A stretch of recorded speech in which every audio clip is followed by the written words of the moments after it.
Salam, selamat pagi bagi kita, Bapak Ibu, Saudara yang dikasihi oleh Tuhan kita Yesus Kristus. Untuk memulai segala aktivitas kita pada hari ini, kita akan dibekali oleh firman Tuhan. Terlebih dahulu, kita bersatu di dalam doa. Terima kasih Tuhan untuk kehidupan dan hari baru yang Engkau anugerahkan bagi kami hingga pada pagi hari ini. Firman-Mu yang akan kami dengarkan, kiranya menjadi penuntun bagi kami, agar kami dapat memakai dan memaknai hidup kami seturut dengan kehendak-Mu. Di dalam Kristus Yesus kami berdoa. Firman Tuhan yang ditetapkan sebagai nats renungan harian pada hari ini, Senin 19 Desember 2022, yang tertulis dalam 1 Petrus pasal yang ketiga ayat 8. Dan akhirnya, hendaklah kamu semua seia sekata, seperasaan, mengasihi saudara-saudara, penyayang, dan rendah hati.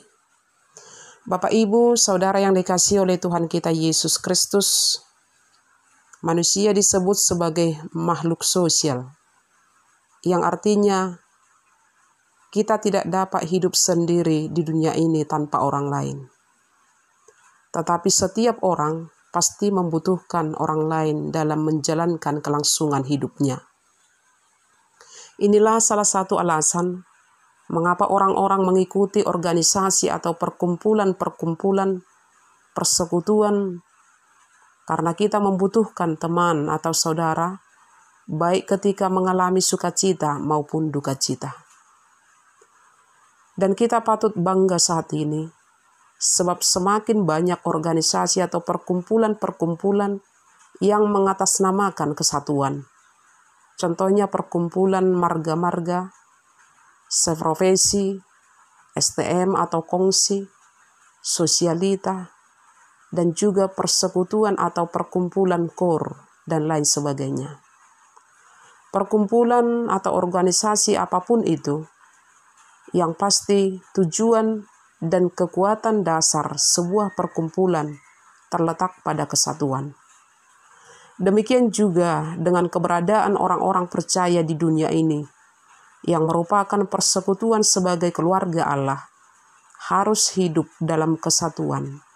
Dengan cara hidup yang pertama, seia sekata. Seia sekata yang dimaksud bukan berarti kita harus memiliki pola pikir, pendapat, dan perkataan yang sama. Tetapi justru dalam perbedaan tersebut, kita mampu menyatukan pendapat untuk kebaikan dan kepentingan bersama dengan cara saling menerima, saling menghargai, dan mengutamakan kepentingan persekutuan.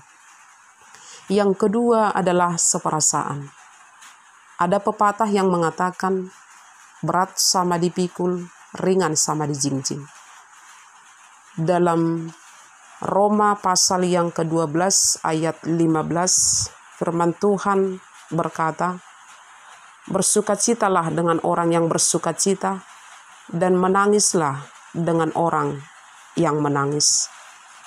Seperasaan yang dimaksud adalah turut merasakan perasaan orang lain atau mau turut memikul beban orang lain, atau sering disebut dengan istilah bersimpati. Simpati artinya turut masuk, turut merasakan yang dirasakan teman. Bersimpati akan semakin merapatkan kesatuan kita dengan orang lain, terutama persekutuan dalam penderitaan. Yang ketiga adalah mengasihi dan penyayang. Kata kunci dalam mengasihi atau menyayangi adalah mau berkorban.